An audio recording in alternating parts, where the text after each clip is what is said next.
Hello everyone, welcome back to my channel. நம்ம forget and நம்ம hair growth நல்லா ஆகிறதுக்கு வெங்காயம் எந்தளவு யூஸ் ஆகுதுன்றதை பற்றி இந்த வீடியோவில் நம்ம பார்க்க போகிறோம். வெங்காயம் ஹேர் க்ரோத்துக்கு மட்டும் இல்லாமல் நம்ம உடம்புல உள்ள பேட் இம்ப்யூரிட்டிஸை ரிமூவ் பண்ணுறதுக்கும் கூட ரொம்பவே யூஸ்ஃபுல்லாக இருக்குது. பெரிய வெங்காயம் இருக்குன்னா அதை கூட நீங்கள் எடுத்துக்கலாம். ப்ளஸ் அது கூட பூண்டையும் சேர்த்து ஆட் பண்ணிக்கும் போது ஹேர் க்ரோத்துக்கு ரொம்பவே யூஸ்ஃபுல்லாக இருக்கும். இந்த பூண்டில் வெங்காயத்தில் உள்ள சேம் எஃபர்ட் இருக்கிறதுனால தாராளமாக நம்ம ஹேருக்கு யூஸ் பண்ணலாம். இதில் நம்ம சின்ன வெங்காயத்தை எடுத்துக்கிட்டோம்னா அது கூட கண்டிப்பாக பூண்டை ஆட் பண்ணி தான் ஆகணும் ஹேர் க்ரோத்துக்காக. அதுக்கப்புறம் இது நீங்கள் பெரிய வெங்காயம் எடுத்துக்கிறீங்கன்னா அது கூடயும் பூண்டை ஆட் பண்ணணும். ஆட் பண்ணி ரெண்டையும் சேர்த்து நம்ம போடும்போது தான் அது ஹேர் க்ரோத்துக்கு நல்ல இம்ப்ரூவ்மெண்ட்டை கொடுக்குது. இந்த வீடியோவில் நான் சின்ன வெங்காயம் ப்ளஸ் அது கூட பூண்டு ரெண்டையும் சேர்த்து ஆட் பண்ணியிருக்கேன். அப்படி ஆட் பண்ணி எடுத்து வச்ச ஜூஸ்லேருந்து தான் நம்ம ஹெட்டுக்கு அப்ளை பண்ண போகிறோம். அப்படி அப்ளை பண்ணி மசாஜ் பண்ணும்போது உங்களாலே ஃபீல் பண்ண முடியும்.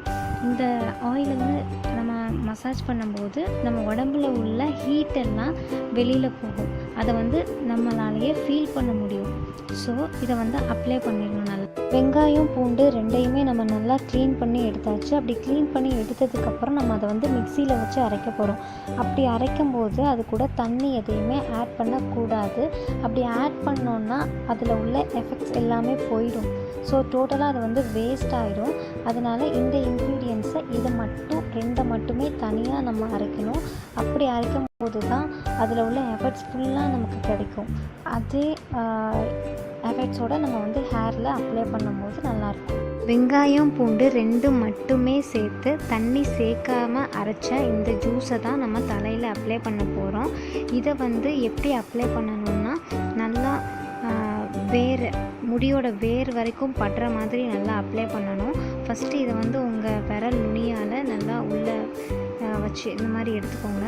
எடுத்துகிட்டு விரல் நுனியால் எடுத்துகிட்டு அதுக்கப்புறமா முடியோட வேர் வரைக்கும் படுற மாதிரி நல்லா மசாஜ் பண்ணணும். இந்த மாதிரி வீக்லி ட்வைஸ் கண்டிப்பாக பண்ணியிருக்கணும். அதே மாதிரி நீங்கள் ஒன் மந்த் பண்ணும்போது உங்களுக்கு ரிசல்ட் நல்லாவே தெரிஞ்சிடும். அண்டு வேறு ஏதாவது டவுட்ஸ் இருந்துச்சுன்னா எனக்கு கமெண்ட் பண்ணுங்கள். ரொம்பவே தேங்க்ஸ். இதை ட்ரை பண்ணுங்கள், ரொம்ப நல்லா இருக்கும். தேங்க்ஸ் ஃபார் வாட்சிங் மை வீடியோ.